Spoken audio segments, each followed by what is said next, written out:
দুইটি কাজ যদি কোনো স্ত্রী করে তাহলে ঘর শান্তিময় করে দেবে আল্লাহ সুবহানাহু ওয়া তাআলা, যা আজ আমরা বাস্তব এবং বিজ্ঞানসম্মত কারণ হতে পারে।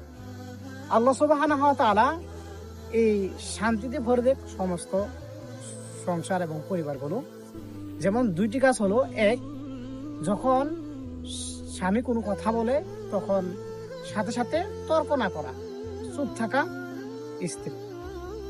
আর নাম্বার দুই, যখন স্বামী কোথাও থেকে বাসায় আসে তখন স্বামীর সম্মুখে যথাযথভাবেই খেজমত করা এবং উত্তেজিত না করা, এবং স্বামী তখনও যদি কিছু বলে তখনও চুপ থাকা এবং স্বামীর সম্মুখে নিজেকে সৌন্দর্য প্রদর্শন করা।